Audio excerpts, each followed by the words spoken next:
Good evening, Paul's audience. This is Esabelle, and welcome to Paul's 7th annual Best Games of the Year list. I'll be your host for this evening, and please wrap it up. But I just got here. Ask you how you are, you just have to say that you're fine when you're not really fine, but you just can't get into it because they would never understand. Probably to make room for his non-existent ads and sponsors, I bet.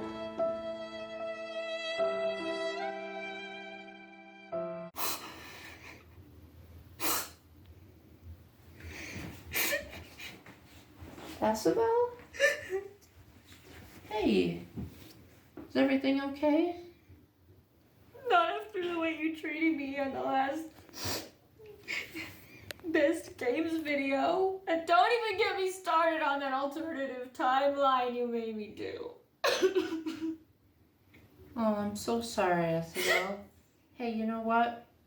I'm not trying to make excuses for my bad behavior, but I think I might have just had the meme crowd get to me too much. I'll say you did. They flooded my video with those views on the 3DS unboxing video, and I thought maybe if I made this more professional, they'd flock to this one even more. But I ended up ignoring your feelings in the process, and I'm very sorry for that. Are you willing to forgive me? I guess on one condition. What's the condition? I get to host this year. Absolutely, that sounds great. Okay. Friends again? Yeah. I forgive you for being a meanie. Well, thank you very much. I appreciate it. Well, in that case, are you ready to be the host that you should have been last year? That sounds good. Alrighty then, take over.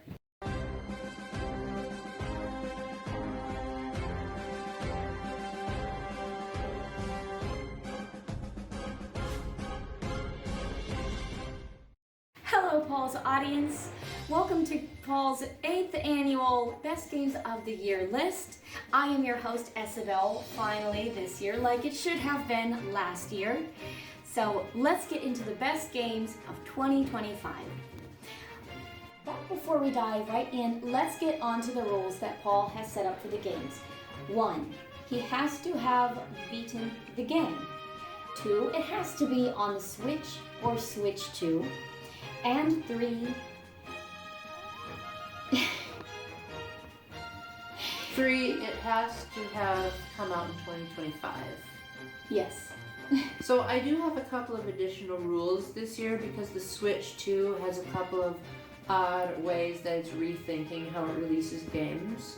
So first off, I do not want any Switch 2 editions of existing Switch 1 games. So for example, the Breath of the Wild and Tears of the Kingdom Switch 2 editions will not be eligible because I see that as basically DLC. And I also want to focus on like brand new games.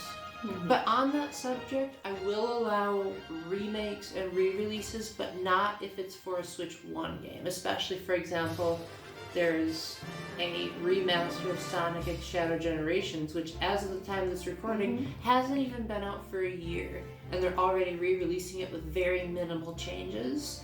So I figured that might make the list really boring if I just said, hey, it's this game that I raved about in my previous list, but only slightly better. So go watch that video if you want my thoughts. Do you think that would be a very entertaining video? I believe it would be, so I say you go for it. No, I said, would it be entertaining if I just said that and said, go watch my other video? Going back? Probably not going back to an old one. Mm-hmm. But, on the other hand, if it's a port or a remaster of something on another system, like for example, Final Fantasy VII Remake has never been on a Nintendo system, that will be eligible. So without further ado, is there anything that you would like to say to the audience before we continue? Not necessarily, just everyone have a great time watching the video. Alright, well in that case, here are the best of the best games of 2025, featuring Esabelle, now my newly instated refriend, or refriended person. Let's go with that. Alright, catch you guys around. Good afternoon, my friends. This is post-production Paul 6 months after that opening skit was filmed, and I just have a couple of extra announcements to make. First, so sorry for my wet hair. I asked the girls around me if it looked good, and they said yes. So, I don't know. Are girls more okay with wet hair than guys? I'd be very curious to know that. Although, also comment something else. My audience tends to hyperfixate on one thing in my video and not talk about everything else about it. The second thing is that I wanted to clarify what I meant when I said no Switch 1 games that get Switch 2 re-releases. I was mainly referring to games that feel like ports, even if the developers technically don't consider them ports. And those two games I had in mind when I said that were Sonic X Shadow Generations and Hogwarts Legacy. In the case of Sonic, the only things they changed were graphics and performance. No quality of life improvements, no new levels, nothing. Just now it works better. Hogwarts Legacy looks significantly better, has less loading screens, and has mouse mode support, but that's about it. Fundamentally, these two games are almost exactly the same as they were when I originally talked about them in my Best Games of 2023 and 2024 videos, so you might as well just watch those. But the Switch 1 game on this list has quite the significant reimagining to it, so I figured that is more what I was referring to. And second, I want to give a shout out to Ty the One-Up Guy for being the only person in my audience to guess what games were going to be in this video after I made a community post asking for predictions, and he pretty much completely nailed it. He said, number 10, Nintendo Switch 2 Welcome Tour, and numbers 9 through 1, Fire Emblem Fortune's Weave. Congratulations, Tyler! Now you guys don't need to watch the rest of the video. But for those of you who are curious what comes next, I hope you'll enjoy this year-in-the-making project, and I hope that maybe, just maybe, I can get you guys into maybe a few games you've never heard of. So without further ado, let's roll the best games of 2025. Okay, simmer down. I said simmer down. That means you, Diddy Kong. Sorry. Donkey Kong Country Returns HD for the Switch. Esabelle, that's the Wii version. Let's get the actual footage that I need. Ah, thank you, Esabelle. Much better. Now some of you might be thinking, wait, that hardly looks any different, Paul. And honestly, I thought the same thing when I made that correction. But nope, the developers were that lazy that all they did was they did the bare minimum to up-res the graphics to HD, added slightly different fur textures for Donkey Kong and Diddy Kong, and more or less called it a day. This is supposedly the definitive edition of Donkey Kong Country Returns, which was a 2D platformer that came out originally on the Wii, and then it had a 3DS remake 3 years later that added new levels and an easy mode. Basically, this is smushing the two versions together, so that this is the all-in-one package. You get the 60 frames per second and the widescreen that you got from the Wii version, as well as the ability to do motion controls, and then you have the buttons-only controls, the easy mode, and the extra levels that the 3DS version offered. And you want to know what they added besides that? Only one stinking new feature. And that was that in easy mode, in the 3DS version, you could originally only bring 3 items into a level. Now you can bring in 9. Wow, Forever Entertainment, you guys are amazing! So amazing you didn't even credit the original developers. Wonderful. Now with all that criticism that I just heaped upon the game, you might be thinking, well, why is the game even on your list, Paul, if you're that salty about it? And that's because no matter what system you play it on, Donkey Kong Country Returns is a masterpiece. It has some of the best level design I have ever seen in a 2D platformer. If you really like the Wonder Flower effects in Super Mario Bros. Wonder, basically every level is a Wonder Flower in and of itself. There's always something crazy going on in the background. Sometimes you can jump into the background and start playing it. The game can be very, very hard, but thankfully the easy mode helps offset that difficulty, and if that's not enough, they brought back the stupid tutorial pig that waves a white flag when you die enough and offers to beat the level for you, which, in theory, I'm okay with. I just wish there was an option to turn him off. At least you could turn off the sound effects. And the levels are just so memorable. They all have distinct names and a central gimmick that drives the whole level, and almost none of them wear out their welcome. In fact, off the top of my head, I can only think of one level that I dread revisiting whenever I come back to this. So that's a testament to just how amazing of developers Retro Studios are, that they can design such a tightly packed platformer just a year after New Super Mario Bros. Wii and completely annihilate that game in just about every way. As for the Switch version, I unfortunately have to agree that it is the definitive version.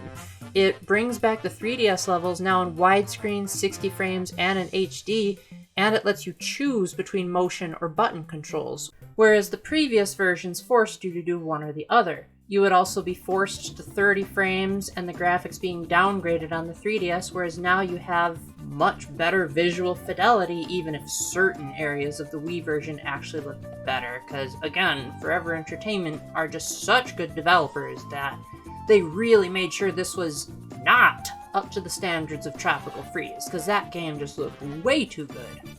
But I still had a blast returning to Donkey Kong Country Returns, even if I think in the hands of a more competent developer, this could have been so much more wonderful of a project.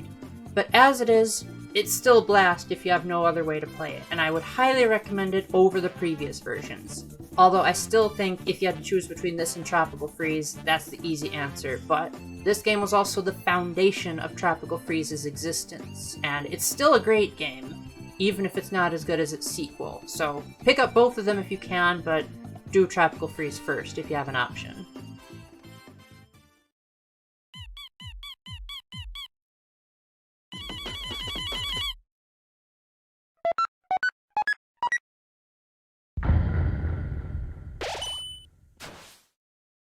Deltarune Chapters 3 and 4 for the Switch.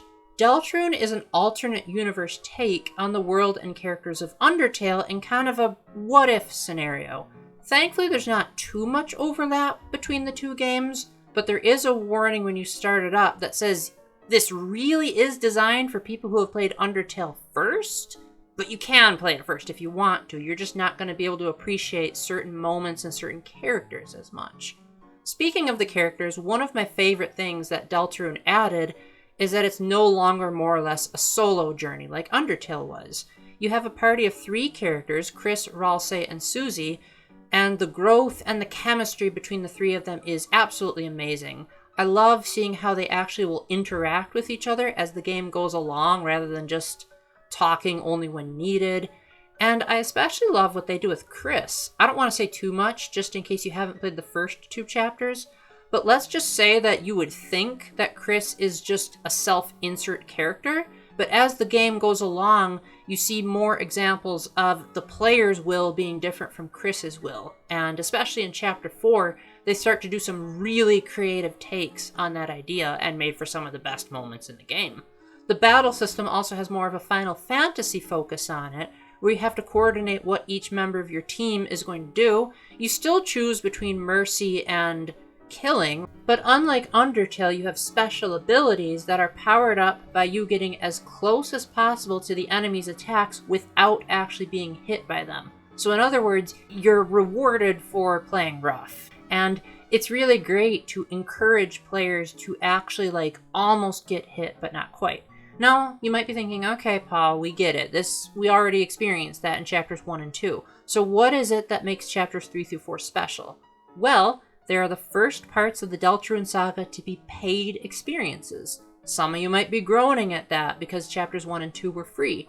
But what sets Chapters 3 and 4 apart is that now that they are paid experiences, the production values have gone up quite a bit.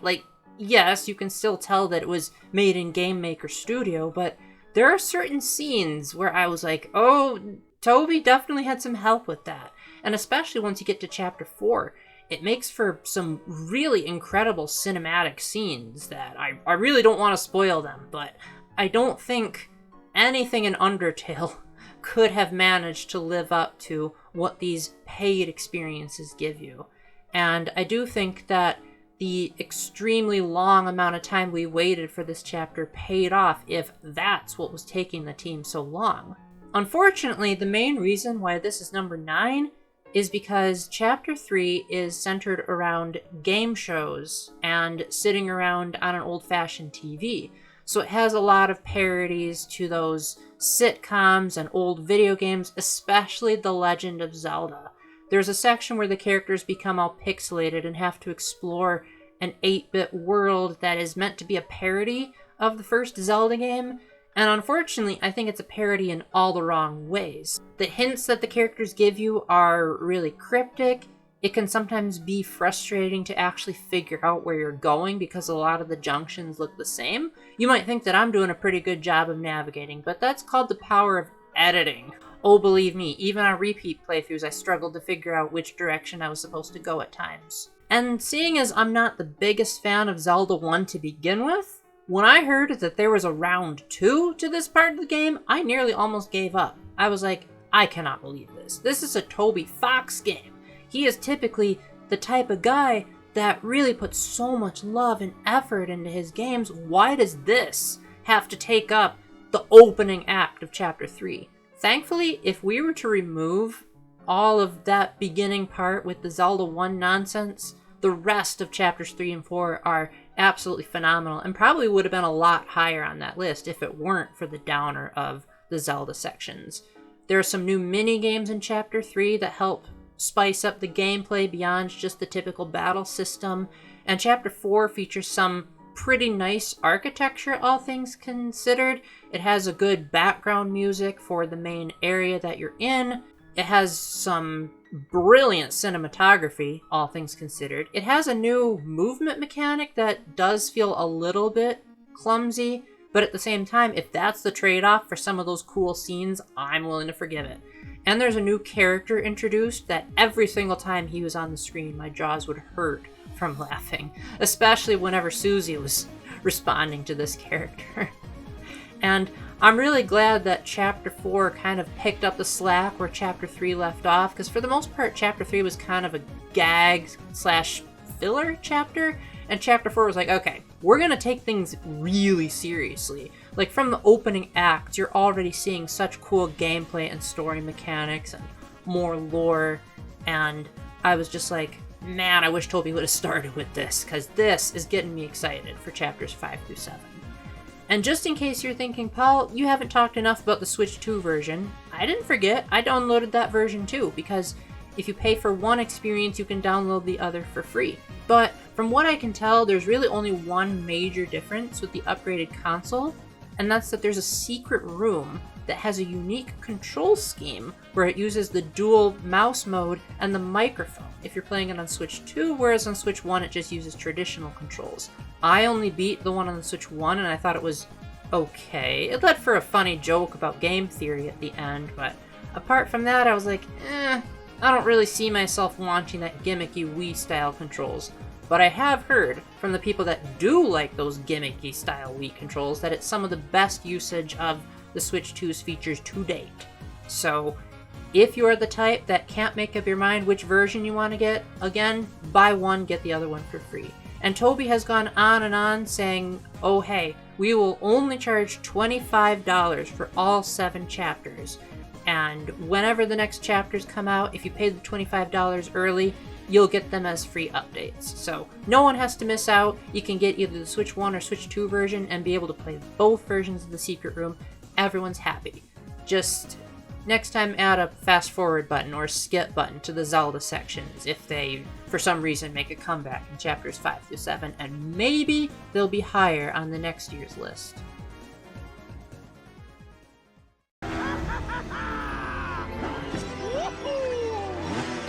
Mario Kart World for the Switch 2.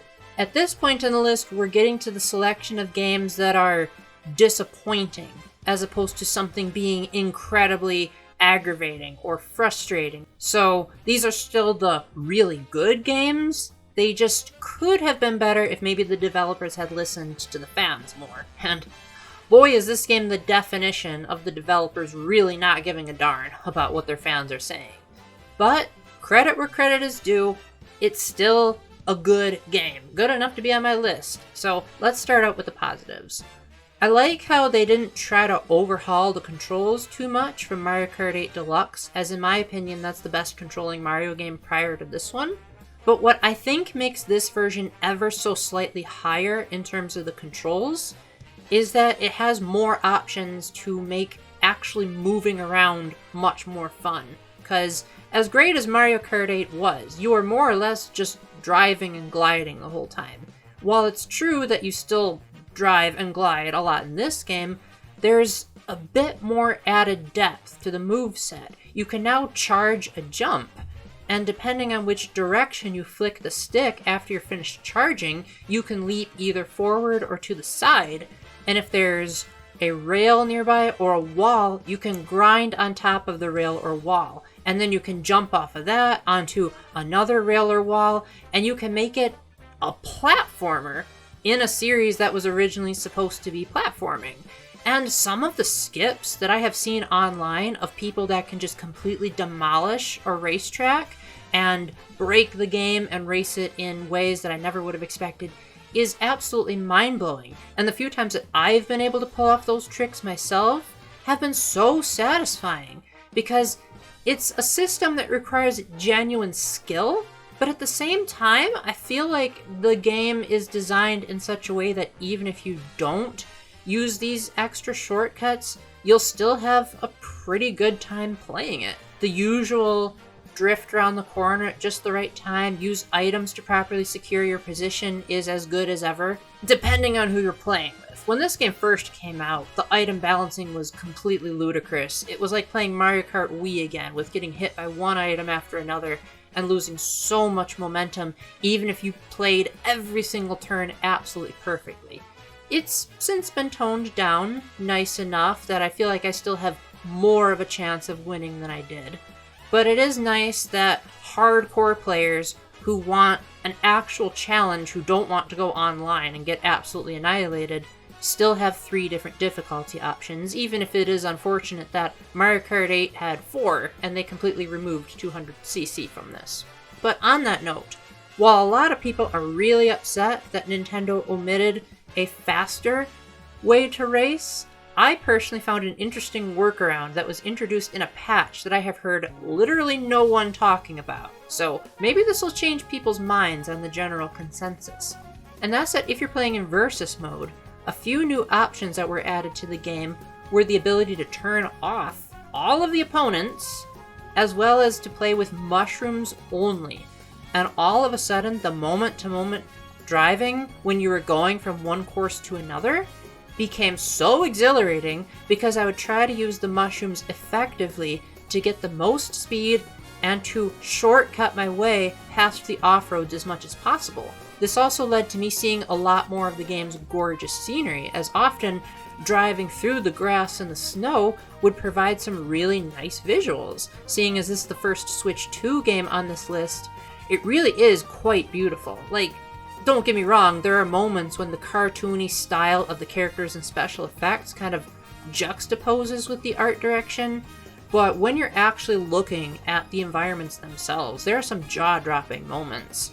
I love when I'm driving through shallow water that you can see like the sand at the bottom, and it genuinely reminds me of times that I've waded in shallow water. The lighting when it switches to nighttime has, again, taken me back to moments where I've experienced similar lighting, and it would give me a dopamine rush to have that sense of familiarity in a Mario Kart game. As much as the open world is disappointing, I like the idea of everything being interconnected, because it provides for a more logical reason as to why you go to the next cut. In previous Mario Kart games, you'd just be whoop, teleported to the next one, but now you actually have to drive to the next course. And as if those junctions weren't enough for you in the main game, in Versus mode there are like over 100 more. And I played every single one of them with mushrooms only, and I had an absolute blast.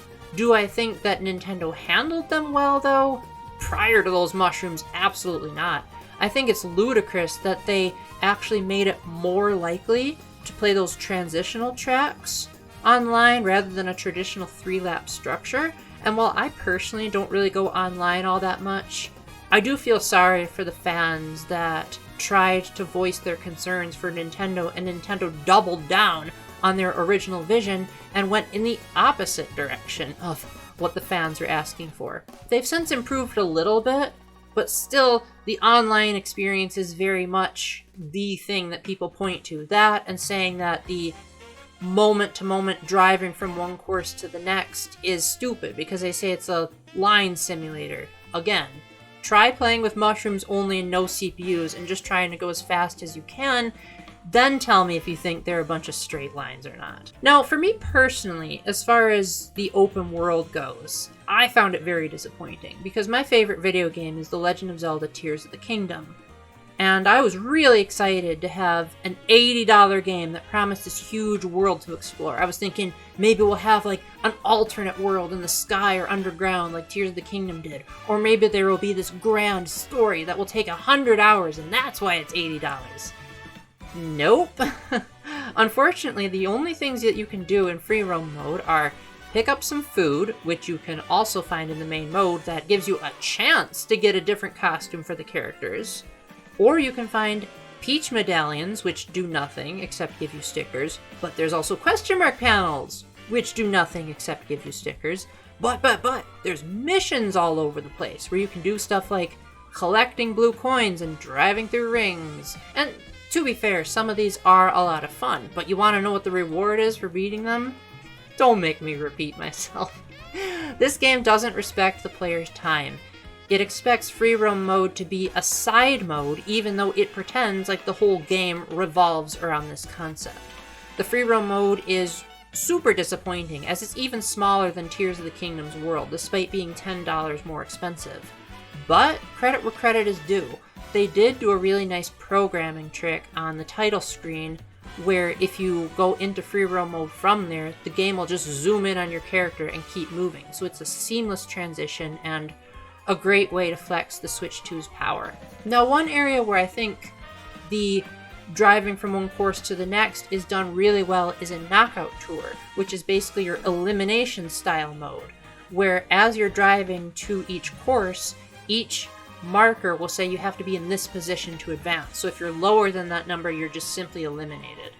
And I feel like if they were to incorporate a version of this where you only had the mushrooms, or maybe like they made it so that you could play it solo, I feel like this game would be much higher for a lot of people. As it is, Mario Kart World is a lot of fun, especially with friends, even if the frame rate tanks down to like 30 frames if you're playing with 3 or more players. But when playing single player, the mushrooms only mode makes it a lot of fun to try to get the best times on the tracks. The graphics are gorgeous. There are some really, really cool tracks here, and the music is utterly phenomenal. Most of the soundtrack is fully orchestrated and played by a big band, jazz band, for lack of a better word. And there are songs from all throughout Mario's history, not even just Mario Kart. There are even some from spin-offs like Yoshi's Story and WarioWare. Heck, even the Mario Drawing song from Flipnote Studio gets some love.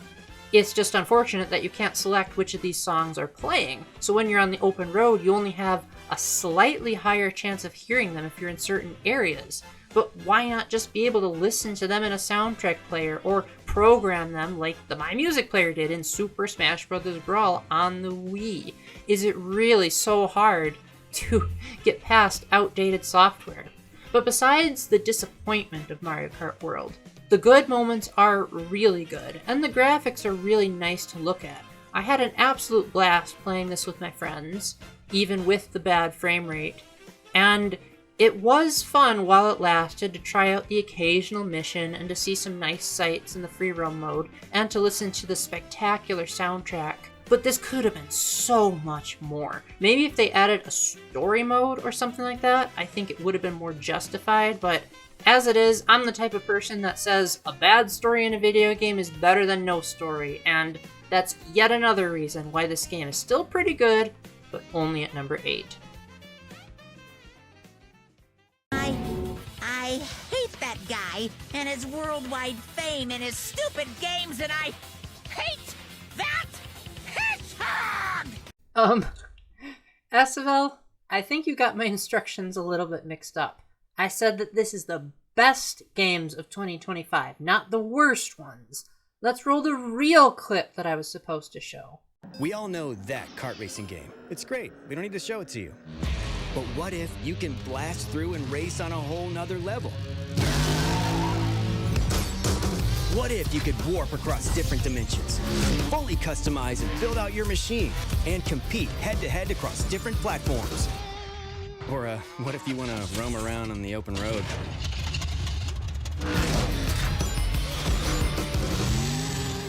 Sonic Racing Crossworlds for the Switch. I mean, I don't feel like I have to say too much more because that commercial kind of said it all, but you're here for me, you're not here for marketing, so let's see if I can word this elegantly.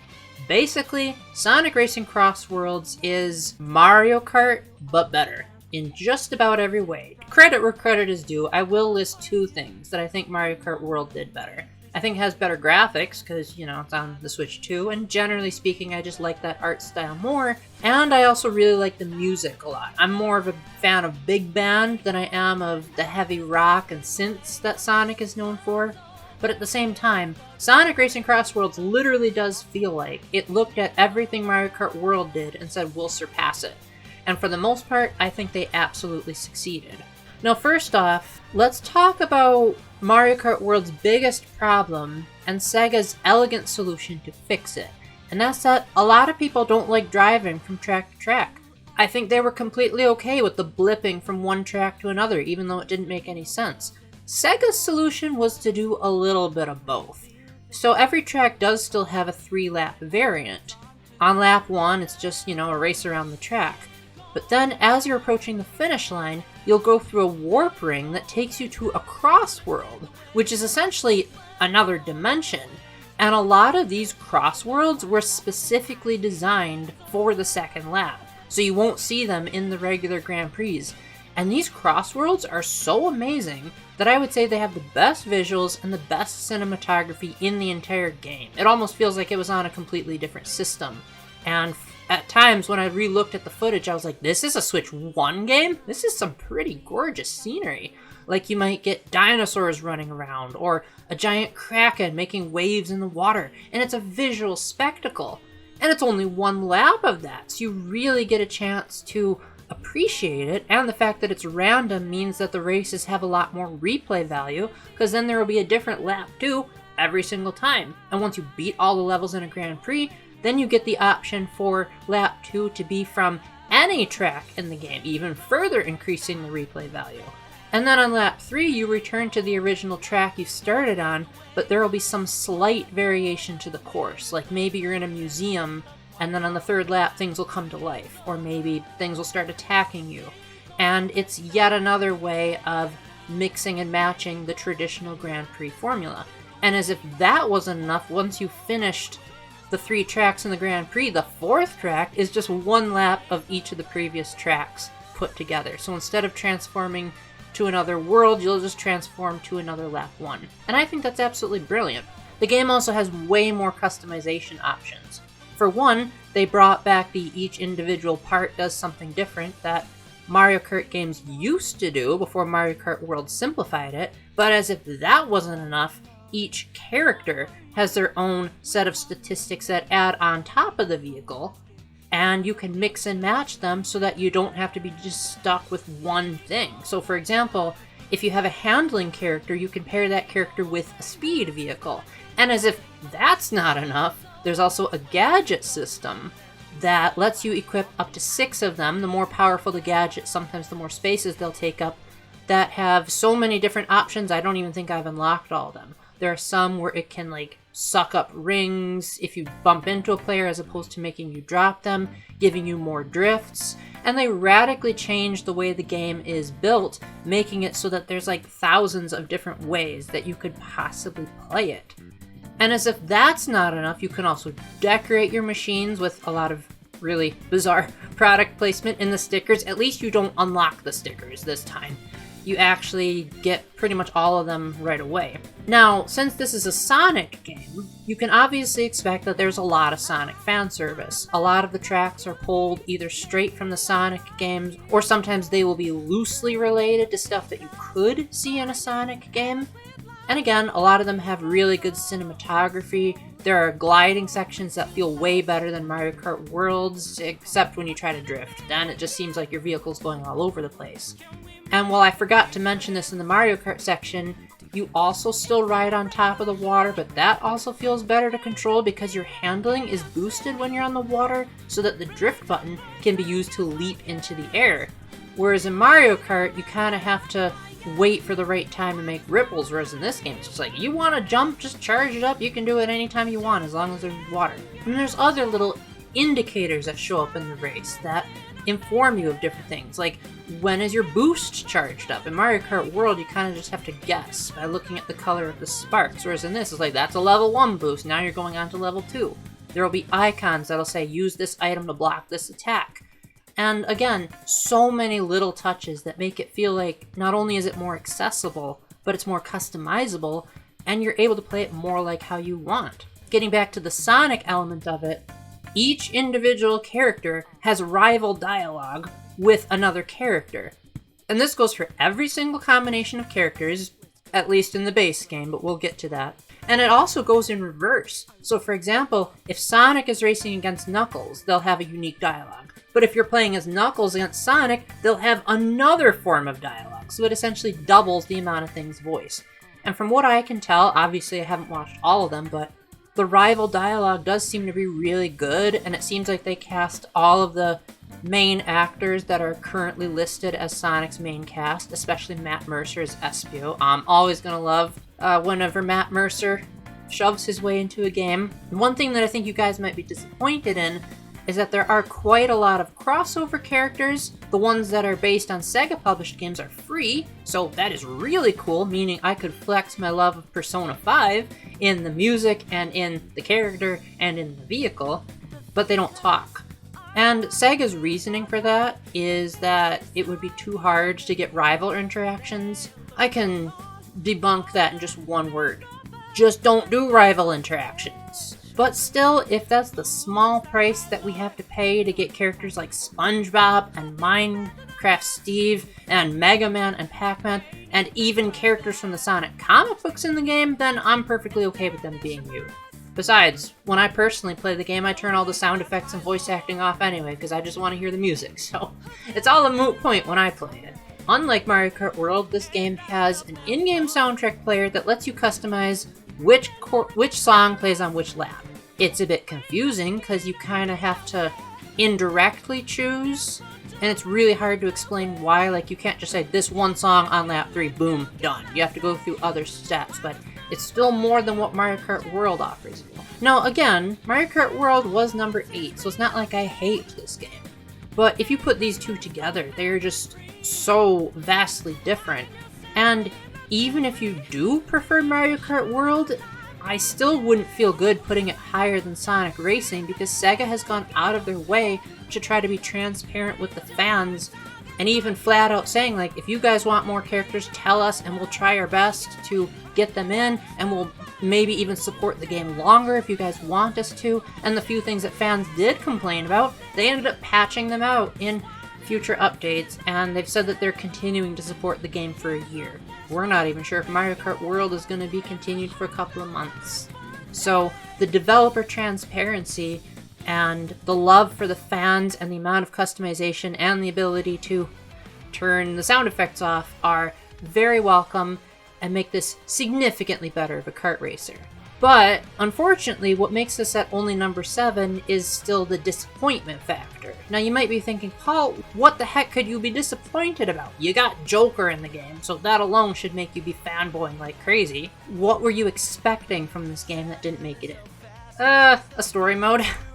Unfortunately, this game, yet again, just makes you race with no context, no greater meaning, and before you say Sonic games aren't known for their story, the previous Sonic game had a story. I've heard it was terrible, but let me repeat what I said in the Mario Kart section. A bad story is better than no story. And unlike Mario Kart World, there's really nothing else you do in this game besides racing. Sure, there's a race park mode, but that just makes alternate rules for the racing. Like, there's no option to run around in third person in something like a Chow Garden. It would have been nice if there were a few extra modes, maybe like an RPG mode or something like that. As it is, the racing here is great. It's just for a $60 game, $70 if you get the upcoming Switch 2 version. I kind of was hoping there was more of a narrative justification for such a lofty price. But with the amazing amount of fan service and the transparency from developer to player, I am still so thankful that we got such a refined experience that's finally willing to say, Mario Kart, step over. You've got some serious competition, and we're not even finished updating the game. There's a huge universe out there with a lot of galaxies. Super Mario Galaxy 2 for the Switch 2. I'm not going to talk about Galaxy 1, even though that was bundled in with the physical version of this, because it already had a remaster on the Switch in 2020 in Super Mario 3D All-Stars, and it's more or less exactly the same, so this remaster of Super Mario Galaxy 2 actually feels more new because it hasn't happened yet, because Nintendo did not include it with 3D All-Stars for some reason. This is more or less just a simple remaster of Super Mario Galaxy 2, and you might be thinking, that sounds like it's so much lower effort than the games that have come before this. Why is this one much higher? Well, we're at the point in this list where there starts to be a lot more narrative and a lot more justification for all of your actions. And I know what you're thinking. Super Mario Galaxy 2? That's the game that was notorious for Shigeru Miyamoto saying before development even started, "Don't you guys put a story in this game. This game needs to get straight to the point. It's all about the fun factor. It's all about the gameplay." And yes, unfortunately, this game's story is abysmal. But this Switch version had a very interesting change that made me think that maybe there's a paradigm shift going on within Nintendo that is causing them to rethink some of their old stubborn ways. Not all of them, I still can't stand them as a corporation, but baby steps. And that's that the storybook that had some of Rosalina's backstory in it that was so beloved in the first Mario Galaxy game has now made it into Galaxy 2. It's not the same storybook, it's a completely different story this time, but it actually adds some lore and some backstory to a game that notoriously has almost no narrative. And it did such a good job at that after I got the ending, normally that ending made me feel absolutely nothing in the original Wii version, but now I'm like, oh my gosh, I'm actually getting chills from this, because now that I have the added context from the new story content, as well as the knowledge that this could be foreshadowing events of either the Super Mario Galaxy movie or a potential other 3D Mario game, all of a sudden, speculation is back, and deep thinking is back, and now there's actually a meaning for why Mario is in the galaxy, and why he comes across lava, and I won't say more. It's a simple story, it's made for children, so it's not super deep, but it is so nice that a game that was so anti-narrative is starting to catch up to its younger sibling. Apart from that, there aren't too many major differences to the Switch version. You can press the Y button to do a spin, which was also in Super Mario 3D All-Stars. You can use your thumb to gather and fire star bits, which was also in 3D All-Stars. You can listen to the soundtrack. Why are you making me repeat myself? But one thing that wasn't in 3D All-Stars that I really appreciate here is that when you're playing in handheld mode, you can use the system itself as a gyro to collect the star bits rather than exclusively relying on dragging your finger across that screen that very easily collects fingerprints. So that is a great way to play handheld mode without having to compromise having to hold it awkwardly so that you can position your finger there in the middle of the action. I feel like the only reason that was done was to make the Yoshi sections actually playable, because before I knew that, I tried just a few sections of trying to grab the flowers with Yoshi's tongue. It was a nightmare. So I'm very glad that they learned at least one lesson since the first time Galaxy was ported. But even without all those minor changes, Super Mario Galaxy 2 is still a fantastic 3D platformer. It has some of the most ingenious level design of any platform I've ever played. In fact, it might have the most genius design of any game I've ever played. The way that the camera angles go all over the place, the clever ways in which the galaxies use gravity to their advantage, how there's just constantly good ideas coming, makes this a joy to revisit even all these years later. In fact, when I was revisiting the galaxies again, there was only one that I was like, oh no, not this one again. So if you can't think of any other reason why I like this better than Galaxy 1, it's that when I replayed Galaxy 1 on this collection, there were quite a few galaxies where I said, not that one again, but the fact that there was only one for Galaxy 2, there you go. We'll save the discussion for why I overall prefer this more for another video. But for now, It was just constant fun that might have lacked some of the atmosphere and the world building of the first Galaxy game, but at least it makes up for it in the storybook content. Would it have been better if we had a whole revamped opening sequence? Yes, but I'll take what we can get. Now, one benefit of this still more or less feeling like a Wii game, just with a couple of minor enhancements, is that they actually kept the original voice cast doing all the lines. They didn't re-record anything, they didn't shuffle anything around. So we get the man, the myth, the legend, Charles Martinet playing Mario again.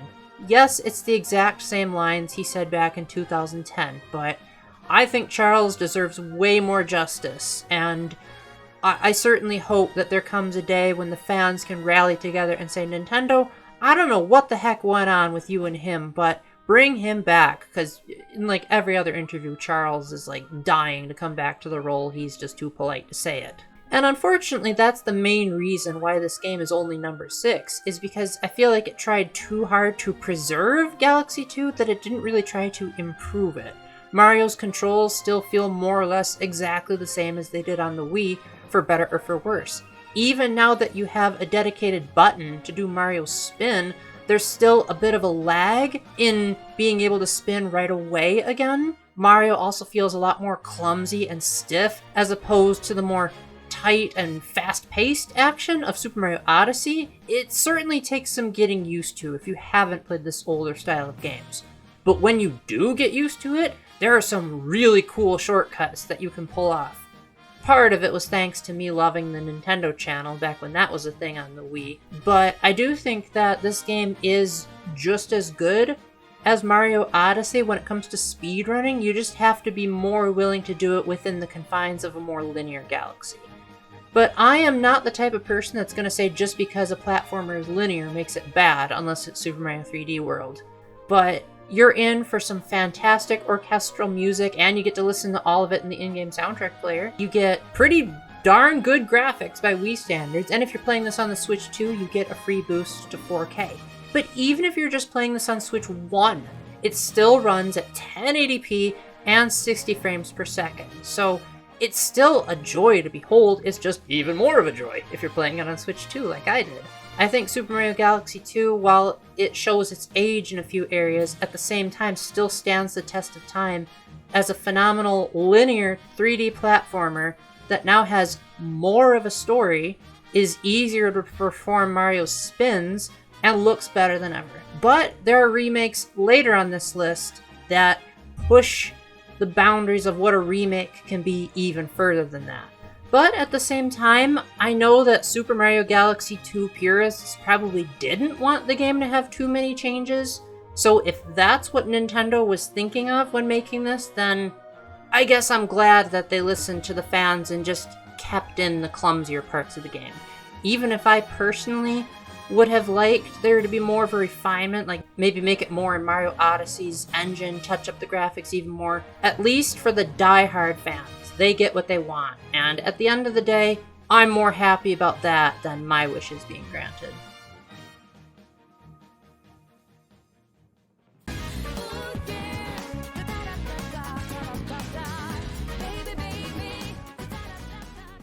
Persona 3 Reload for the Switch 2. To save time going forward, all of the rest of the games on this list are for the Switch 2, so I'll just say the names instead of mentioning the system.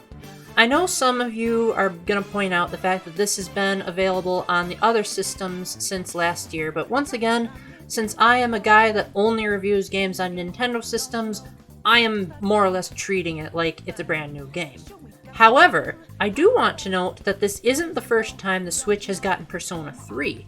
We also have Persona 3 Portable, but I did not play that version because I tried playing Persona 4 Golden, and I thought, wow, this is primitive compared to Persona 5, and I didn't even end up finishing it. I think I got like a little bit past the first dungeon and then called it a day. And then I didn't even bother picking up Persona 3 Portable because I was like, why should I expect the older game in the franchise to be less primitive than its sequel?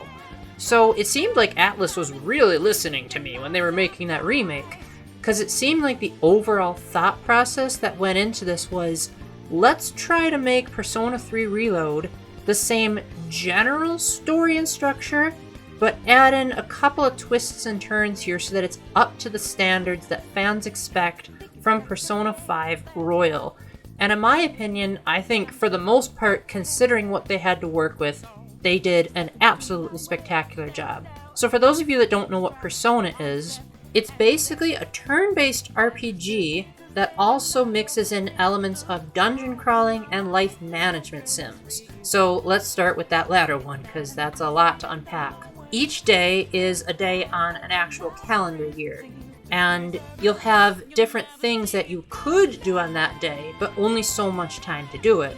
So you have to figure out how long does it take to do each task, and how do I maximize my efficiency every single day for a 60-hour long game to make sure that I'm doing the right thing every day. Do I need to stock up on supplies? Do I need to go through a run for the dungeon? Maybe I should hang out with my friends.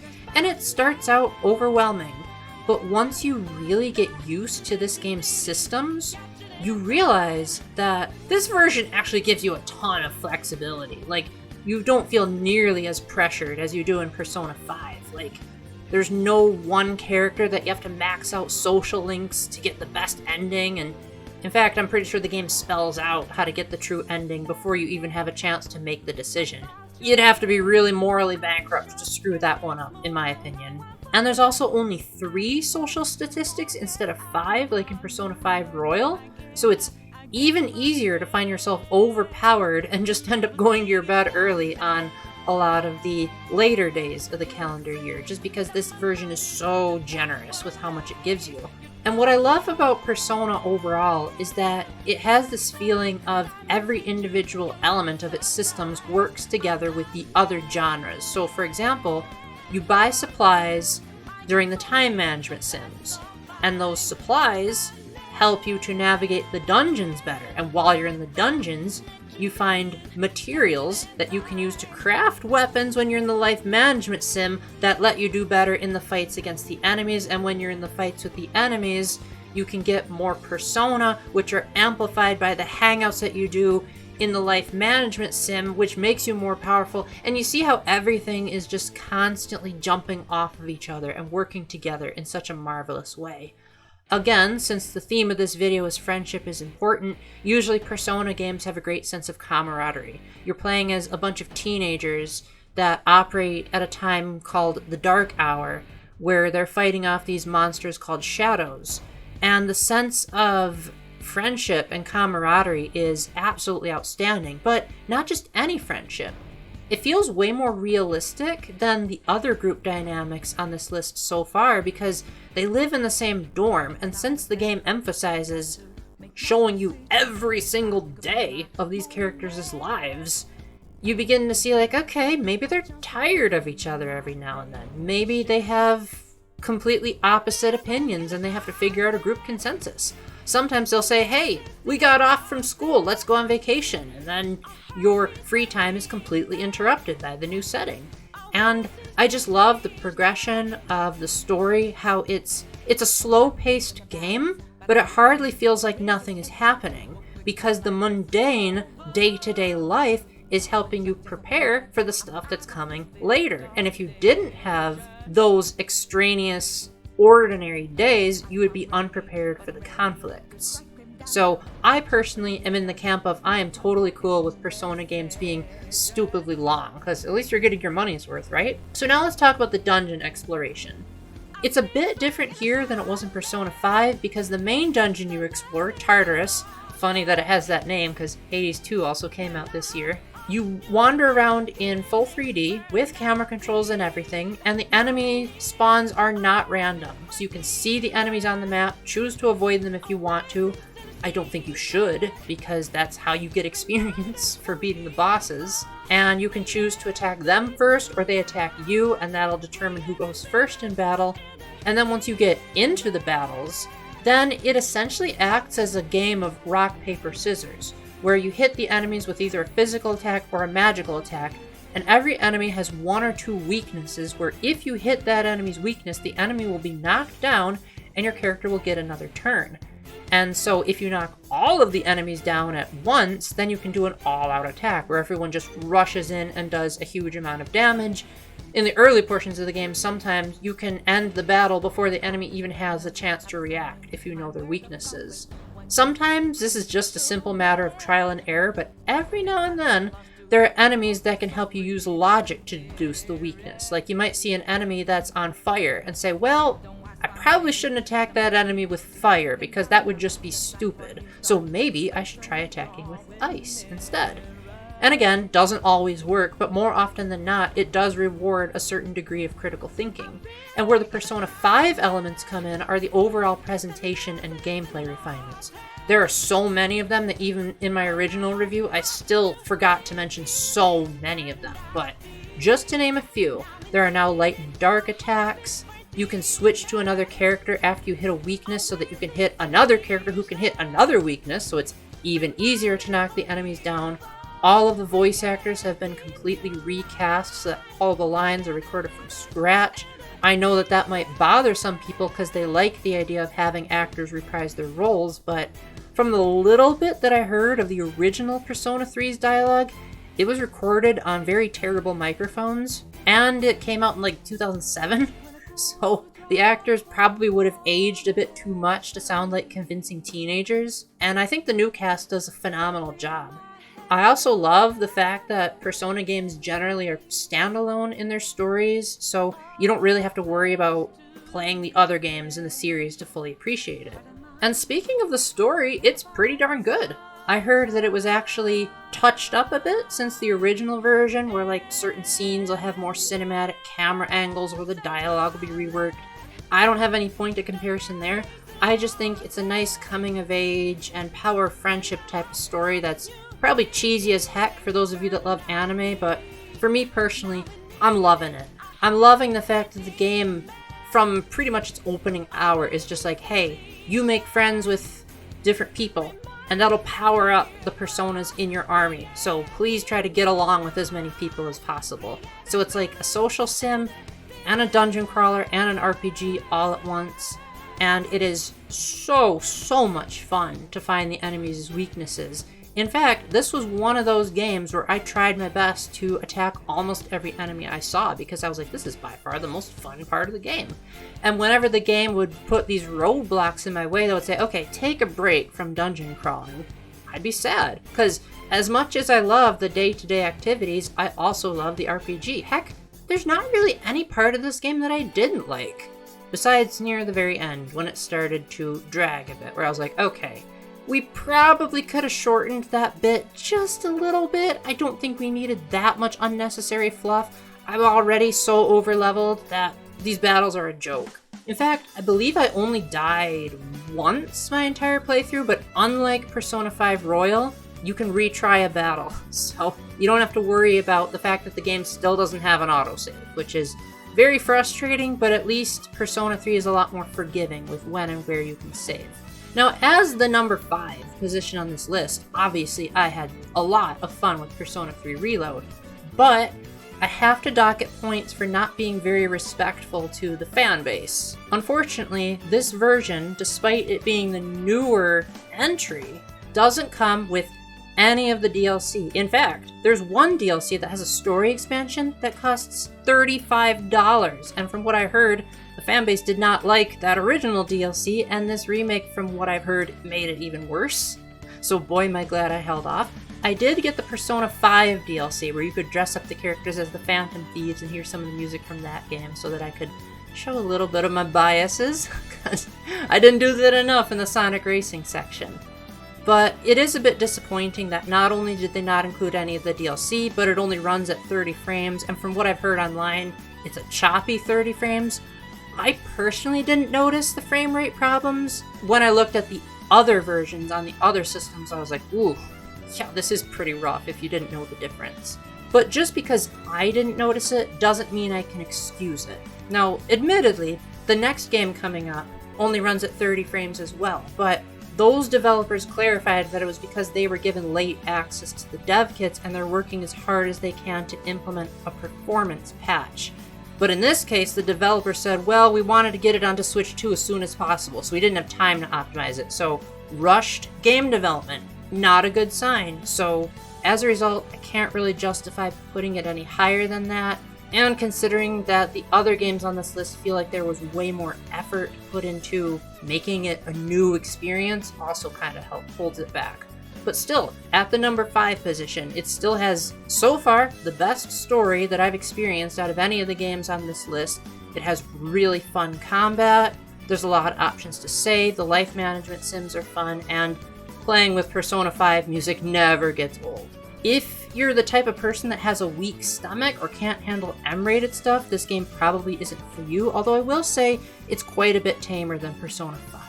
But if you can handle the M-rated stuff and you like RPGs and life sims, then it's pretty hard to find a better one than this, apart from Persona 5, but that would take too long to explain why. But no matter which one you play, you are in for a fantastic time, and you'll probably really get thinking about how much your friends are great after you get done with those stories.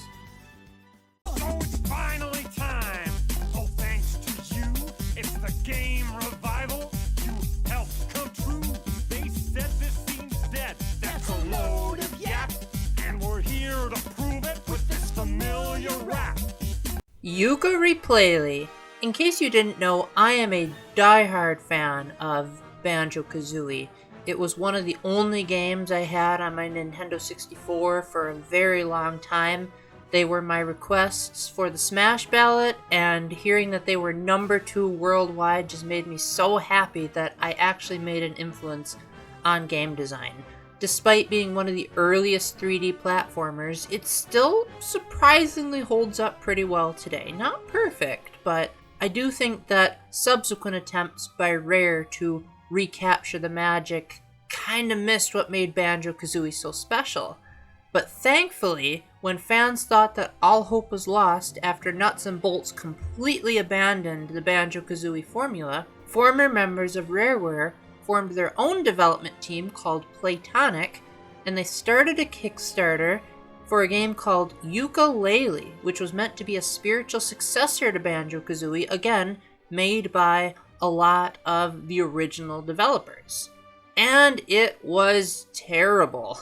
I didn't even finish the game. I got to, I believe, the 3rd world before I rage quit because the controls were awful, the camera was terrible, the graphics were, admittedly better than Banjo-Kazooie's on a technical level, but it just felt so underwhelming by Switch standards.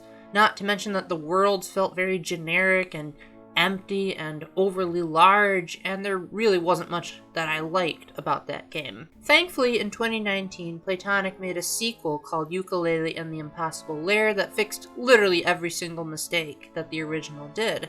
So now that people restored their faith in Playtonic, when we heard that we were getting a full remake of the first game, I was optimistic, and I ended up pre-ordering it because I got a buyer's discount because I already had the original Yooka-Laylee. Judging by the placement of the game on this list, I think they succeeded. From pretty much the ground up, nearly every single element of Yooka-Laylee was touched up for the better. The worlds still maintain a pretty similar layout, but now they feel more compact because there's usually more stuff going on. There's a new collectible called Quids, which are these coins, and you can use them to buy more tonics at the vending machine, which did exist in the original game, but now there are more of them, and you can equip more than one. And for those of you that don't know what tonics are, they basically are modifiers that can make the game easier or harder in some cases, or can just add silly little visual effects like googly eyes or making the game look more like a Nintendo 64 game. You also get all of your moves from the start, making it a lot easier to grab everything in one go without needing to backtrack. The graphics are absolutely spectacular. Unfortunately, the game only runs at 30 frames, but for me personally, I didn't even really notice. I thought it was very steady, never slowed down, and Playtonic has said that they are working really hard on possibly making a 60 frames version. But if the trade-off was that we'd get graphics this good, then I'm not complaining. I also loved how they took the original soundtrack and remixed some of the songs with the Prague Philharmonic Orchestra with Grant Kirkhope, the man who composed Banjo-Kazooie, who also worked on Yooka-Laylee, returned for the sequel to help rearrange his own songs into an orchestra.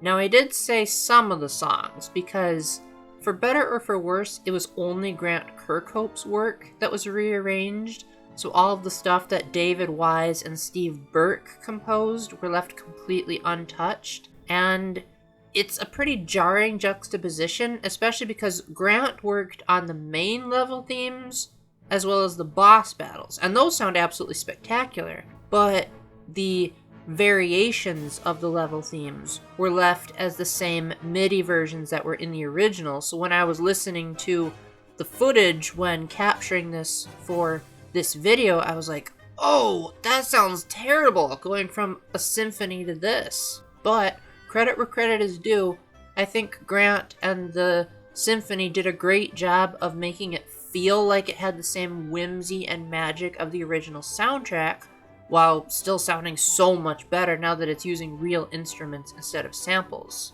And Yooka-Replaylee is just a lot of fun to actually play because they've tightened up the controls and the camera, which were two of my biggest problems with the original game. And it's actually fun to chain together the duo's moves and feel like, yeah, the fluidity of Banjo-Kazooie is more or less back here. And there are also a few modern improvements such as autosaves, a fast travel system, and just so much more to make it feel like this is probably the closest we're going to get to an actual Banjo 3, and I am absolutely loving it. I also love how Playtonic seems to be really listening to the fans. They even implemented a day one patch, and by day one I mean halfway through the day, where they realized people were complaining that you couldn't remap the jump button, so there you go. Right when I was about to do my review and complain about that, they put it out. Really, the only thing holding this back from being much higher on the list is the fact that it's not revolutionary stuff. Like, it's a good platformer, but that's about all it is. Like, I've seen other games like Super Mario Odyssey and the Super Mario Galaxy games where they have these really incredible set pieces, and Yooka-Replaylee still uses the same generic levels. Like, don't get me wrong, they're way better than they were in the original, but like Banjo-Kazooie usually had some kind of central landmark to help get you oriented, whereas these are just grass world, ice world, casino world, and there's not too much distinction between major areas. The characters aren't quite as memorable, and even if it weren't for those shortcomings, it just feels like it's a very good platformer that evokes all of the best memories of Banjo-Kazooie and weeds out problematic areas of the original, but it's not gonna wow me when I've seen much better platformers. However, if you loved Banjo-Kazooie just as much as I did, and wanted another great 3D collectathon when the scene is kinda hard to come by nowadays, you really can't get much better than Yooka-Replaylee. I am more than a guy who smashes things! Donkey! Whoa, ew, Esabelle, get that off the screen. We don't talk about that. Moving on, technical difficulties, let's get to the real good stuff. Donkey Kong Bonanza. At this point in the list, these three games were seriously in consideration for being Game of the Year, and it was agonizing trying to place these games.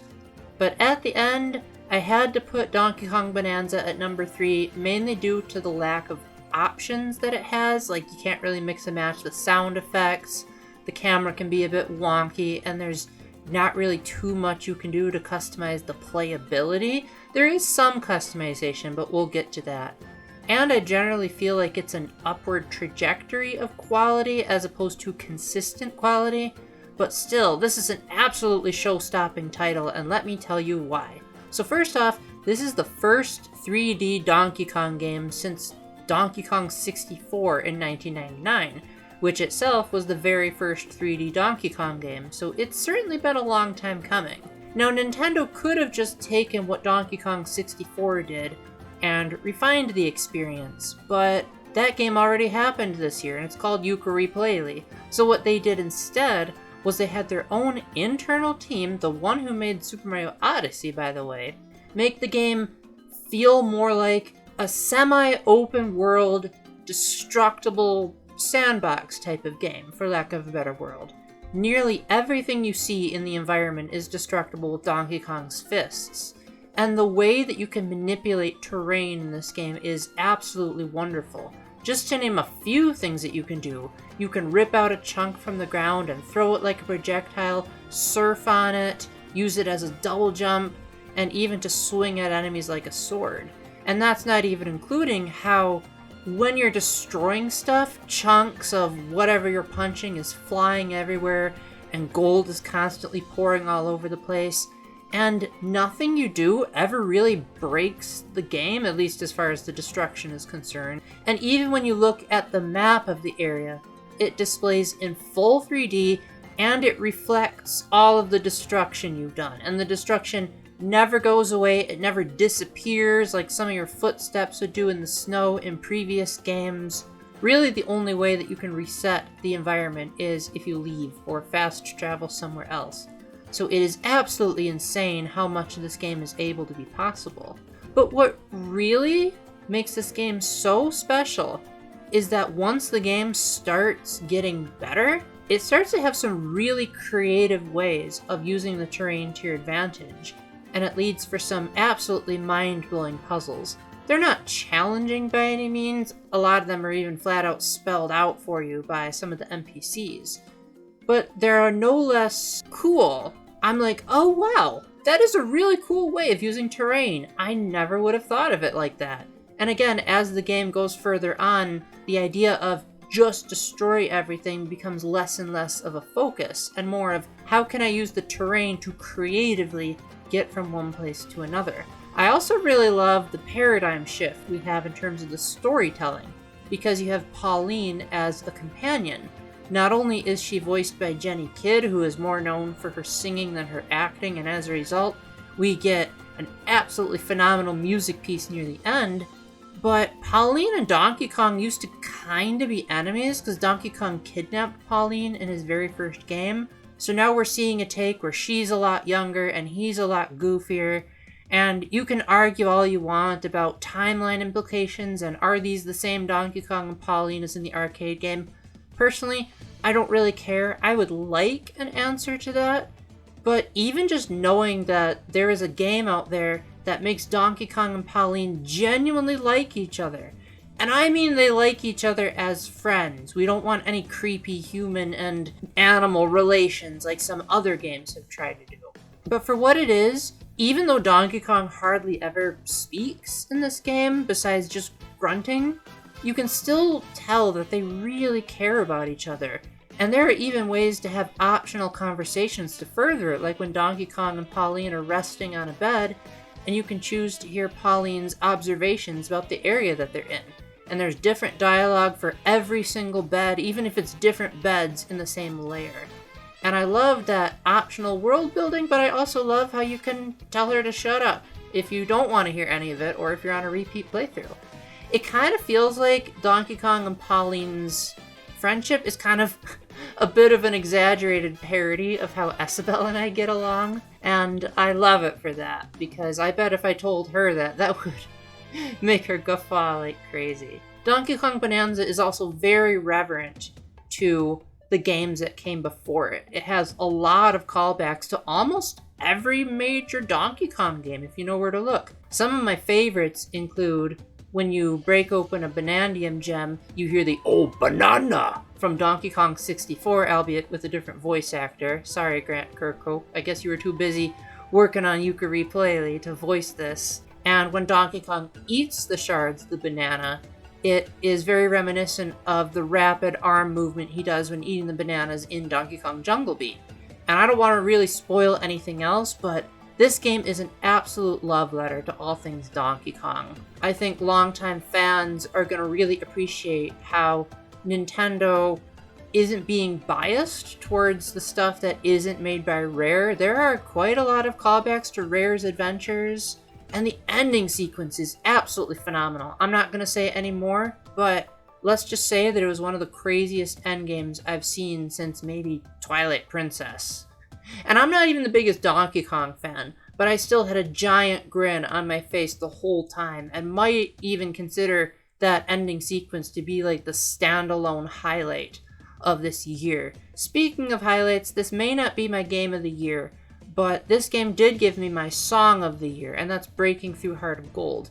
You might be thinking, Paul, why aren't you playing this in the background? That would be the perfect music for this. My response is just wait until the end of the video. Esabelle and I have a special surprise where I think you're gonna like how we use it. But yeah, Jenny Kid absolutely nails it, and that's saying something coming from someone who doesn't generally like the female range. Now, I did say that this game doesn't have much customization in terms of its options menu, but it does have a skill tree, and that's what the Banandium gems are for. Whenever you get enough bananas, you can use your skill points to upgrade Donkey Kong's moveset. And this is a nice incentive to let the player take the game at his or her own pace. Because technically, really the only things you actually need to collect in this game are the record pieces to help Donkey Kong learn a new transformation. But apart from that, it's possible to beat this whole game without collecting any bananas. So making collectibles optional in a collectathon is kind of genius. And I know a couple of people online have complained that the bananas seem very out in the open like they were in Odyssey. Personally, I couldn't care less. I'm having too much fun enjoying the "oh, banana." It never gets old as a player of Donkey Kong 64. And I'm just a big fan of customizing my experience. It may not have a super robust options menu to mix and match the sound or have accessibility options, but it is nice that at least a little bit I can say, ooh, let's make my punches more powerful, let's make me be able to surf on water. There are also a couple of side modes just in case you need a break from all the smashing and platforming. There's a mode called DK Artist where you can sculpt rocks. I did not even touch this because I have the artistic abilities of maybe a twig, but I do think it's nice for those that like to flex their creativity. And there's also a multiplayer mode where player 2 can play with the Switch 1. How does that even work? But I think that's a great compromise for people who maybe have little kids who need some help getting into multiplayer. Overall, Donkey Kong Bonanza is an absolute blast, and I think fans of Donkey Kong will love it even more because, again, just about every major game in the franchise is covered in some form, and the game feels like probably the closest to a giant celebration of gaming since Smash Brothers. And having it be made by the Mario Odyssey team means that there's a lot of subtle references to that game, and in many ways I would say it surpasses it. So I do hope that if you ignore the technical difficulties from earlier, you will have an absolute blast with this game, and if it's your game of the year, then I will be so happy for you. But for me, there's just two other experiences that slightly topped it.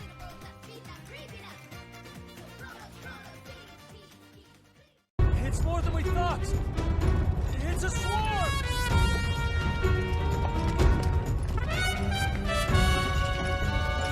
There are so many of them. But why would they? Hyrule Warriors: Age of Imprisonment. If you seriously thought that I wouldn't be biased toward a canonical, yes, canonical, prequel to The Legend of Zelda Tears of the Kingdom, which is my favorite video game, then you must be a newbie to this channel, because I haven't exactly made it a secret that I adore Tears of the Kingdom. And even though this game is really nothing like that, it managed to do something really incredible that I can't really think of too many other games that have done that. It took a story that I had previously hated and turned it into one of my favorite stories in the entire Zelda franchise. It's no Zero Escape or Ace Attorney, but it does have a good amount of touching moments. It takes characters that were kind of just there in the original game and really fleshes them out. It took a lot of disjointed scenes in the original and put them into better context. And what's really cool is that even though this was made by different developers than Tears of the Kingdom, you probably would not be able to tell the difference if you didn't see all the crazy action and just saw like maybe a still of this game. The cutscenes, the movement, even some of the UI and fonts look like they're taken straight out of Tears of the Kingdom. But since this isn't a Tears of the Kingdom game, what is the general gameplay like? Basically, it's the gameplay of the Dynasty Warriors franchise mixed with basically what happened during the reign of the first king of Hyrule. You usually play as one or two characters that are fighting off swarms of enemies coming at you. Now, most of these enemies are pretty weak and can be defeated in just a couple of hits, but then every now and then you'll encounter a captain enemy that has a bigger health bar, and you'll have to dodge the enemy's attacks and use the correct combos. Now, these types of games are not for everyone, and I expect that if you were already the type that just made up your mind that you're not a Dynasty Warriors fan, I don't think anything I say is going to change your mind. But for me personally, I have always loved these games. In fact, I don't think there's a Warriors game that has come out that I didn't love. I just love pulling off all the over-the-top attacks. I love how a lot of them are subtle references to maybe throwaway things in Tears of the Kingdom that are now fully realized as these giant weapons of destruction. And even though the combos can get repetitive, it is so much fun to weave around the enemy's attacks and see all these hordes of enemies flying all over the screen. And the power of the Switch too makes this by far the best running Warriors game I have seen on a Nintendo system. It runs at a flawless 60 frames per second, never slowed down even a little bit. I heard a couple of people say that the cutscenes were still in 30 frames, but I guess I'm not as much of a stickler for cutscenes as I am for gameplay. And so when you're actually playing the game with a controller in your hands, the game didn't have any problems whatsoever. The game also has superb production values. You get a full orchestra playing a lot of the songs. There's some decent remixes of Tears of the Kingdom stuff. The voice acting is really good too. Like, I know when Breath of the Wild first came out and it introduced voice acting to the series, not entirely, just made it more mainstream, people were a bit skeptical because they said, oh man, these characters just sound like they don't have enough good voice direction. But this game seems to have taken that criticism to heart, and honestly, I feel like this cast has never done better. Pretty much every major actor from Tears of the Kingdom and Age of Calamity has reprised their roles here except for two. And even though I highly respect Sean Chiplock, his replacement, Joe Zija, is absolutely phenomenal and feels like he was made for the role of the Sage of Wind. And I know there might be a bit of controversy around the introduction of the mysterious construct, which a lot of people are like, oh, they weren't confident enough to have Zelda be the main character, so they had to shove a Link-like figure in there anyway, even though Link wasn't actually present during this time period. And while yes, I can kind of agree with that to an extent, it would have been nice to see more of Zelda's perspectives in this story.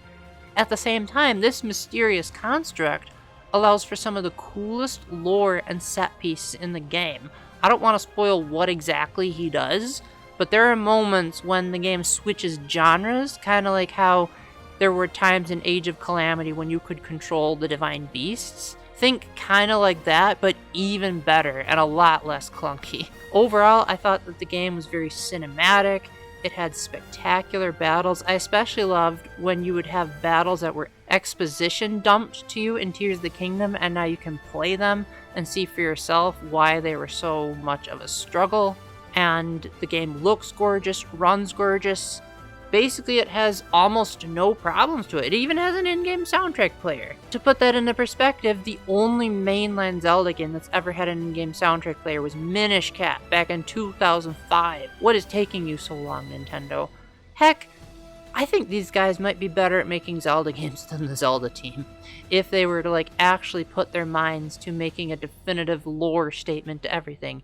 And again, unlike Age of Calamity, this is a 100% canonical game, and the lore implications for both Zelda as a whole and the Tears of the Kingdom Breath of the Wild saga are amazing. And honestly, I keep forgetting that this wasn't made by Nintendo. Heavily supervised them, but not entirely made. And like I said in the Sonic Racing Crossworld section, they got Matt Mercer to reprise his role as Ganondorf, and I'm always there for a shameless Matt Mercer plug. But yet, what slightly pushed this against the top spot is that it just doesn't have quite as much passion and love and accessibility as the next game on the list. But it was so close. It was like neck and neck between this and the next game. But ultimately, if you have stuff like motion sickness or disabilities, there's not really enough options to present it to you. the game also kind of expects you to just rush through it, which I will admit is probably my own fault. I was so intrigued by the story and wondering how it would wrap up and if it would be canon that I ignored almost all of the side missions. So the game doesn't really encourage you to go out of your way to 100% it, and from what I've heard from people that have gone out of their way to 100% it, the rewards are very much not worth it. But for those of you that love this kind of over-the-top action and love the element of teamwork to it, like you get this new move called a sync strike where two characters can do a special move together. I love that. There's a lot of emphasis on even the minor characters coming together near the end to provide for a great finale. I love the relationship between Raru and Zelda, how they seem to have a really good connection, and there's really not too much to complain about in this game. So, again, you probably won't like it if you're not a Warriors fan, but I do hope you'll at least watch the cutscene, because it completely recontextualizes a bland story into, again, one of the best in the series. So now that Esabelle has been reinstated as the host of my awards shows, I will let her take over. So, Esabelle, what is the game of the year of 2025? And of course, the best Nintendo Switch 2 game of 2025 is Five Nights at Freddy's Help Wanted 2. The gameplay consists of considerably easier puzzles, games, riddles, and survival periods, of course, than many of the other Five Nights at Freddy's games, but it also offers great variety and creativity within those games. The high-definition visuals are both aesthetically pleasing and perfectly reflective of the game's emotional tone. Dark, ominous, and just a touch of childish innocence to create an eerie juxtaposition between the fun place that Freddy Fazbear's Pizzeria should be and the deadly nightmare it truly is. They once again bring familiar characters and settings to life. I don't want to give spoilers, so let's just say there is a different version of Freddy Fazbear's Pizzeria for you to discover, which also matches the target atmosphere. But the visuals cannot take full credit for creating the sinister aura of FNAF games. The music also deserves recognition here. The music changes based on the particular place, event, or character currently on screen. The soundtrack intensifies the innocent yet foreboding mood, with some characters and settings accented with dark background music, while others get an unnervingly chipper, clowning theme. Just in time for arts and crafts! The soundtrack also amplifies each character's unique personality traits. Here, we make children beautiful, presentable. Speaking of characters, many existing fans will recognize many old faces from former FNAF games, with very few new additions. Though some might want new characters here, I personally like how the new sequel game develops the characters that we never really got to know that deeply in other games. I don't want to say too much about plot because, well, spoilers. For people new to FNAF, the lore is also, crazy complicated and somewhat ambiguous. So let's just say as you play a character who seems to be a repairman for the Fazbear franchise, while performing your duties, you learn what comes next in the lore of prior games, especially the lore of Security Breach and Ruin. So there you have it, the top 2025 Switch game. I hope you guys loved it and keep living nothing less than your best life.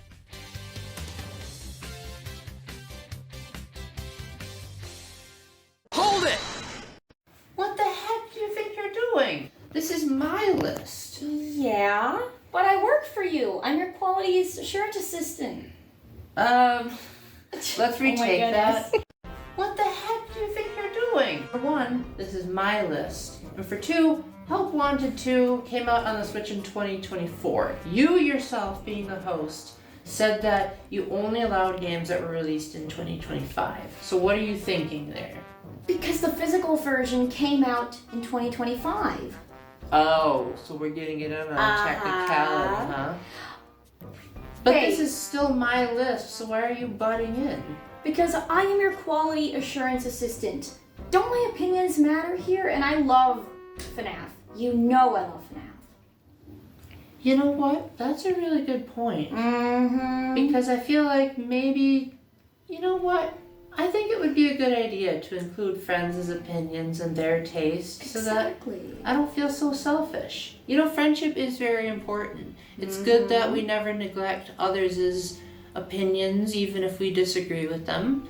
Personally, I'm not particularly good at Five Nights at Freddy's, but I still love it whenever you talk about them. And my audience has said that they love it when you did like the FNAF gag last year. That was fun. So I sincerely hope that they enjoy it this year, because this was filmed in May. But thank you very much for including your opinion. Yes, anytime. Yeah, thank you very much. And thank you for letting it stay in the video. Oh, I absolutely. appreciate that. Well, with that, I hope that opens the comments towards if you guys want to share your game of the year, please do so. At some point, if I have enough people willing to be on camera, or at least have their voices on camera, maybe I'll even make my friends' favorite games of 2025. So with that, this concludes the best games of 2025 video. But first, let's roll the real game of the year.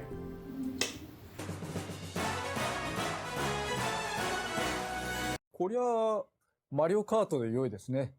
キャラもののレースでギミックのあるコースを走ったり戦ったりすると。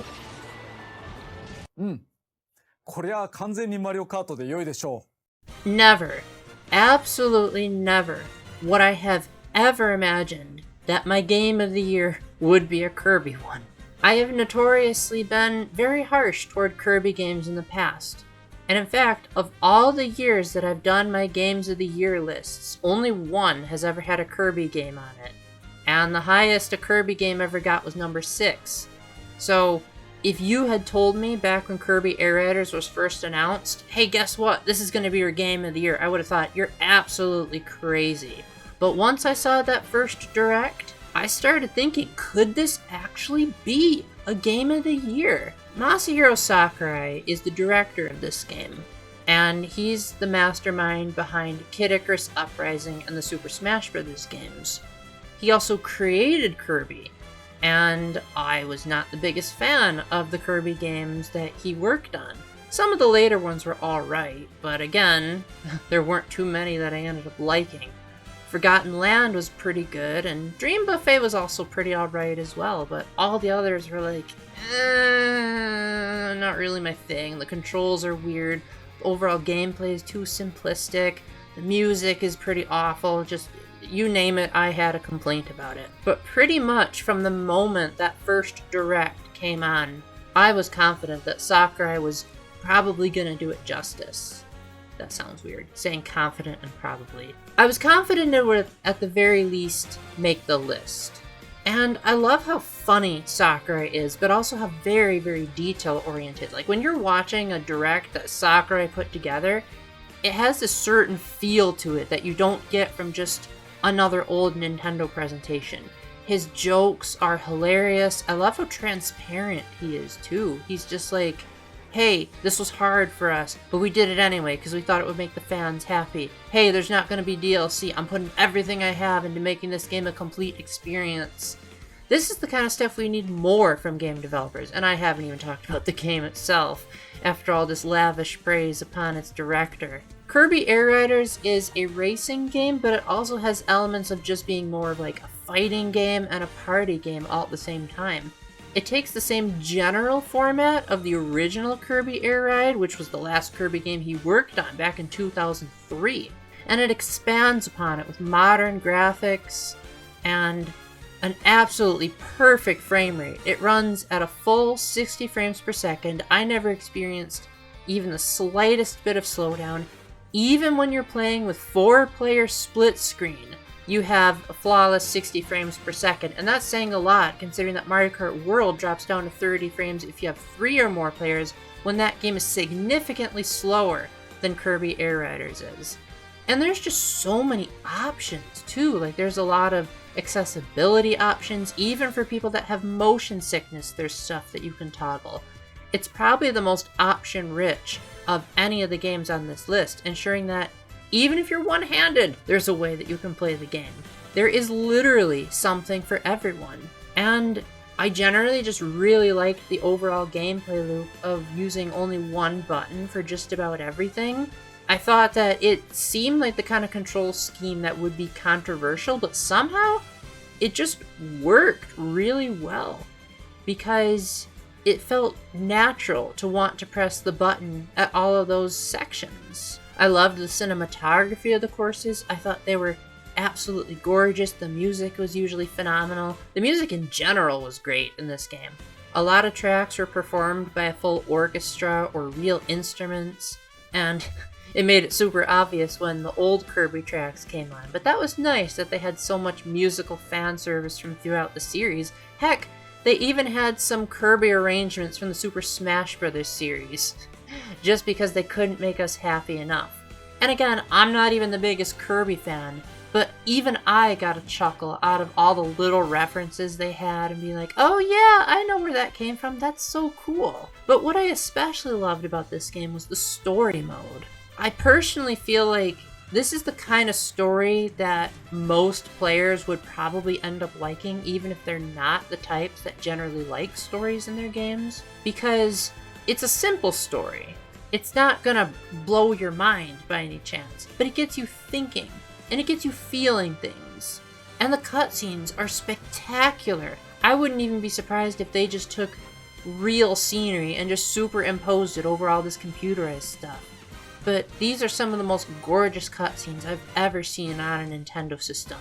And they were an absolute joy to behold, especially when I learned that Todd Haberkorn was the voice of the narrator who I got to meet this year at Comic-Con, making it feel extra special.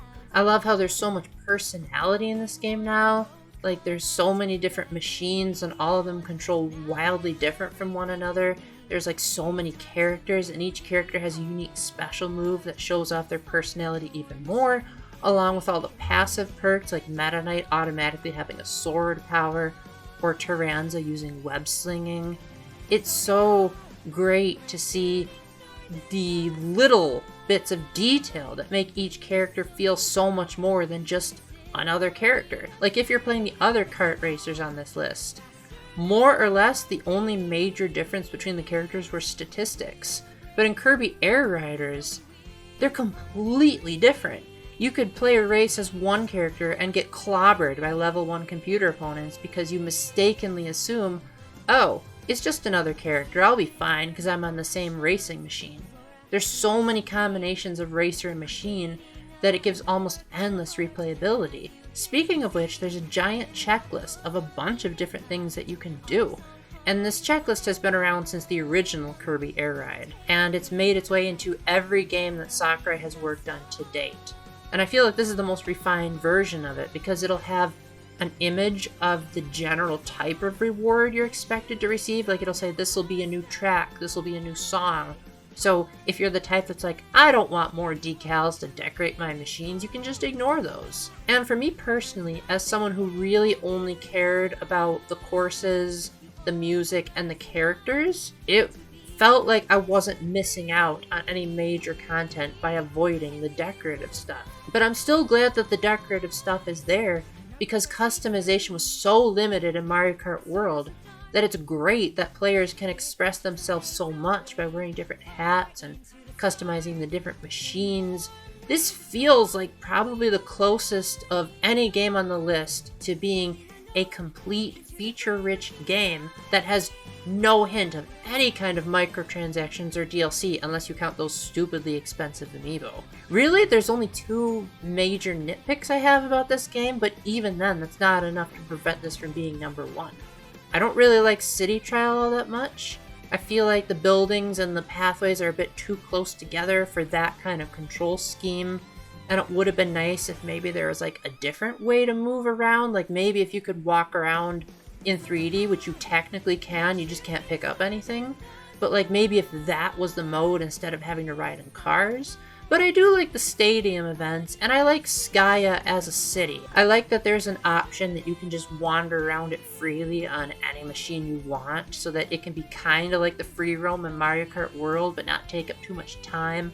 I love how you can actually choose from the in-game soundtrack player which songs you want to play in City Trial, and you can even choose the frequency. Like, it just makes Mario Kart World look like a joke. It makes every other game on this list look like a joke. Because I actually went out and bought Kirby Air Riders. Even though I rented it first, I was able to buy it off of GameFly.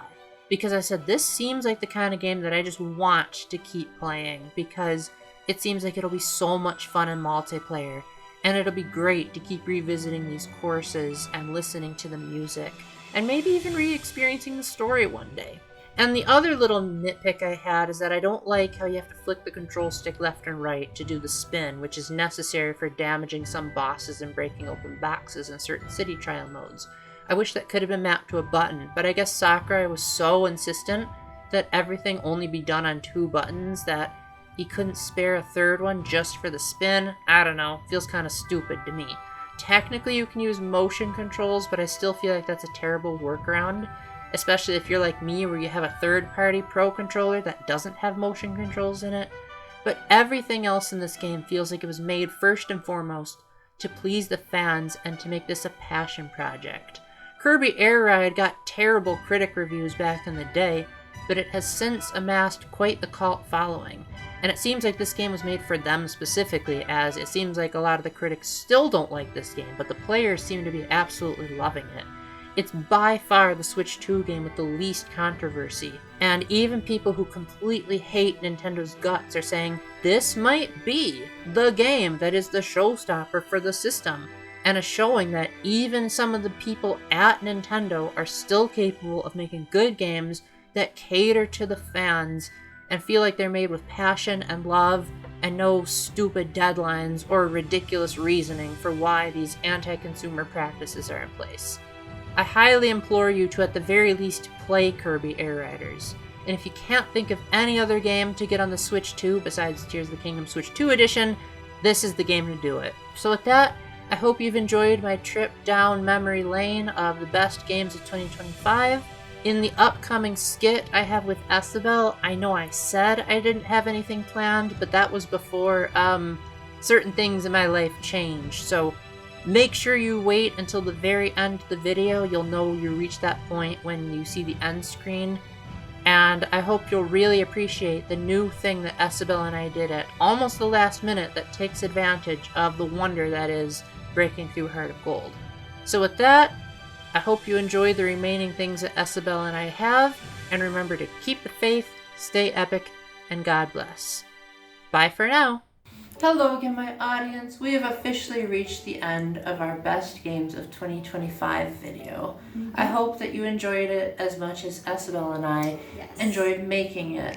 Now, admittedly, as of the time of this recording, I don't even know what my game of the year is because it's only May, the Switch 2 hasn't even come out yet, and I really only have 2 games on my list so far. And I also wanted to keep this more casual, as I'm sure you've noticed, so I don't really have something huge planned, like how I did last year where I had a music video or getting a celebrity. So instead, I thought I would make sure to give Esabelle credit where it is due and make sure that she knows exactly how important she is on my channel. So, Esabelle, I am beyond grateful that you have accepted the quality assurance assistant role. I was actually made fun of a few times in the past because my channel was so amateur and like it felt like, you know, a low effort thing.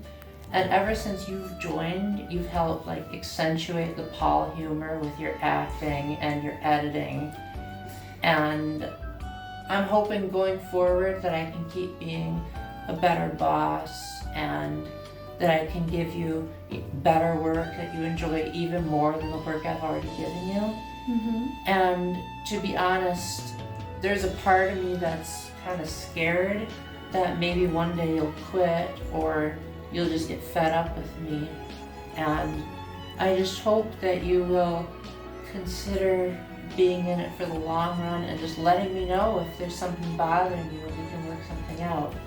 I just want you to know that I value your contribution so much, and I think my channel is like 10 times better now that you've joined it. And I hope that even if sometime along the line you get married and have kids and things change, I hope you will still consider me a boss and a friend, and that we can have fun on my channel together.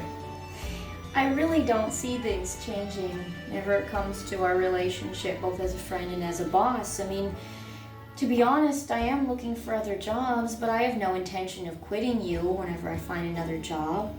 I don't really see that in the cards. And you always are responsive to like wanting to know what I like, what I don't like about working for you, so you're already a great boss. Well, thank you. I really appreciate it. Well, I hope that you enjoy this job, and again, I cannot thank you enough for all your hard work. Well, thank you for hiring me. Yeah, and I hope that the money I give you for hiring allows you to achieve really great things going forward. It's been very, very helpful. Yeah, that's great. In my life.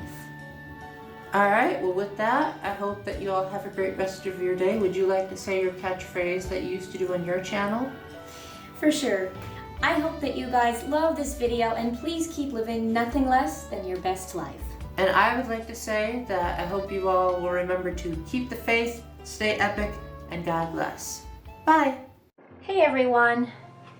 So this is Esabelle at the end of 2025, and some things have unfortunately changed since I said that in my clip with Paul.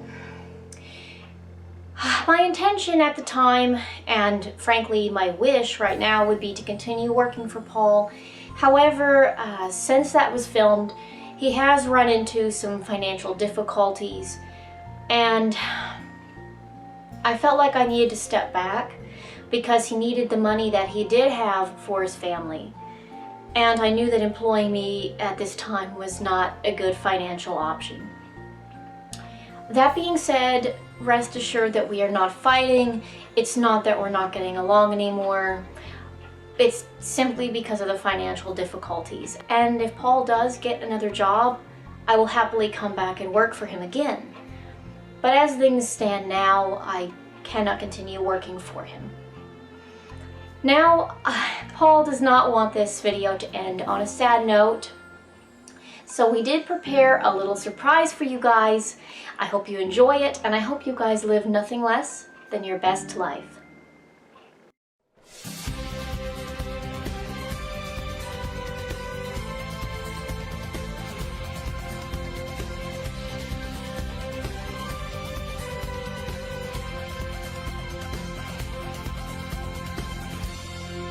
Strange world, it's so fast and deep.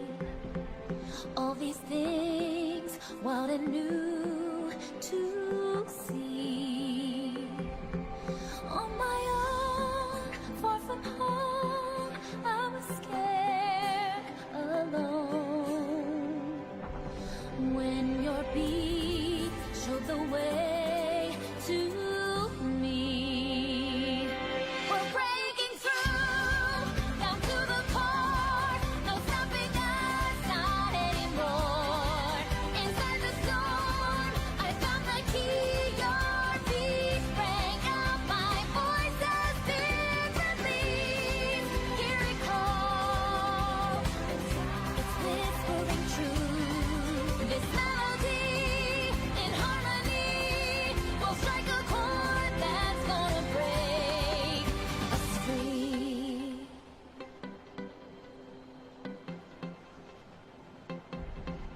when it all seems so dark and bleak, when the hole looks so cold and deep, I hold tight, leave it all, just let go and fall. Let your peace light the way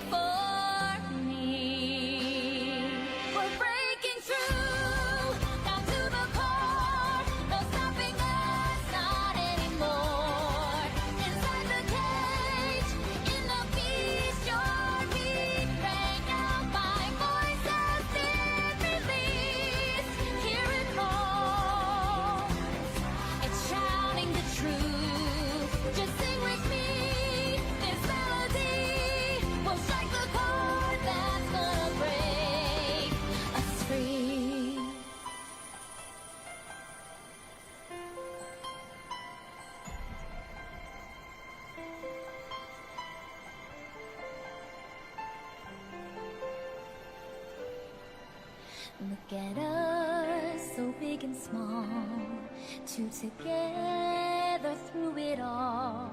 Heart of gold, a wish come true.